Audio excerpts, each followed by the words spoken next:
muri ya ntumbero yo kurwanya ikiza karanda coronavirus mu gihugu cyacu cy'u Burundi, nyuma y'inama ihejeje guhuza nyakubahwa umushikiranganji w'intwaro yo hagati mu gihugu, iterambere rusangi n'umutekano, n'abaserukira amashirahamwe atwara abantu n'ibintu, hafashwe ingingo zikurikira. Ubwa mbere, guhera ku munsi w'ejo igenekerezo rya 13/0 umwaka wa 2021, abakora bose mu gisata cyo gutwara abantu n'ibintu barihishije, basabwe ko botangura kubikora bose bafise udufukamunwa. Guhera ku munsi w'ejo, ni ukuvuga abatwara izo modoka, abatwara ayo mapikipiki, abatwara tukutuku n'amakinga, byose basabwe ko ababinyonga guhera ku munsi w'ejo bazoba bambaye udufukamunwa, co kimwe n'abafasha babo, ni ukuvuga bamwe bita abakonvoyeri, bamwe bita abakokayi, bose bategerezwa kuba bambaye udufukamunwa guhera ku munsi w'ejo. Aho hakaba ari mu ntumbero yo kugabanya guhanahana uwo mugera, hamwe hoba harimwo abawugwaye batarashobora kumenyekana.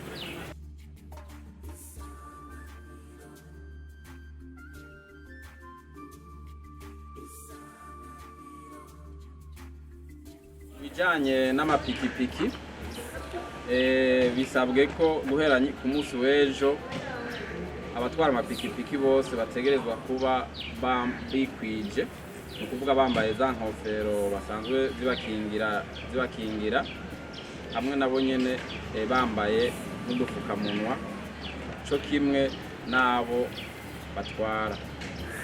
Kubera kuko abatwarwa muri ibi vyuma duhejeje kuvuga bashobora kuba ubutumwa budashobora kubashikira n'ingoga, bisabwe yuko bobo bazotangura kwambara udufukamunwa ku munsi wa hirya y'ejo, ni ukuvuga igenekerezo rya 14/0 umwaka wa 2021.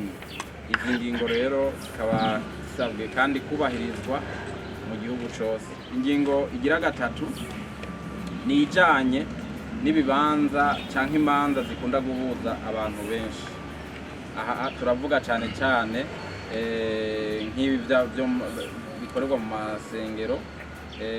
Bisabwe yuko abantu bose babandanya basenga Imana, ariko ko mu kubikora bategerezwa kwisunga nabo nyene izi ngingo zijanye no kurwanya kino kiza ca coronavirus, na cane cane ya ngingo yo gukaraba no kutegerana. Bibaye ngombwa bapfume babigira batunganya amasengesho yabo inshuro nyinshi, kugira ngo haze haraza bake bake, kugira bubahirize irya ngingo yo kutegerana. Izi ngingo zose rero ko ari zitatu zihejeje gufatwa, abajejwe intwaro n'abajejwe umutekano, abapolisi, bakaba basabwe guca bazubahiriza uku nyene zishikirijwe atana kimwe bakuyemwo. Tugasaba kandi yuko umuntu wese atazozubahiriza azoca afatwa ashikiriza ubutungane, ko azoba ari umugarariji.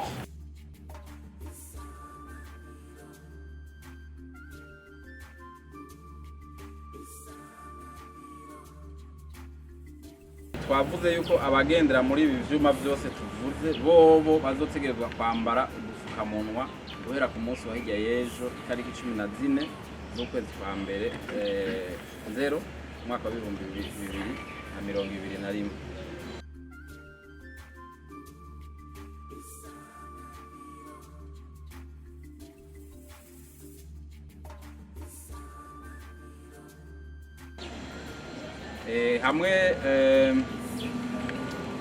Hamwe hoba hari wakibagiye ariko azifaza kugendera muri ivyo vyuma, hafi y'ibituro cane cane ngaha mu gisagara ca Bujumbura, hari aho bazoshobora guheza batugurire utwo dufukamunwa atangorane. Ikindi naco nuko mu kwinjira muri ibi vyuma bategerezwa kubanza gukaraba. Ibi vyuma vyose ko tubivuze bategerezwa kubanza gukaraba, bene vyo bategerezwa gushira hafi amazi cyangwa wa muti bakaraba, kugira ngo bagendera muri ivyo vyuma binjiye muri ivyo vyuma babanje gukaraba, kandi bose bafise udupfukamunwa.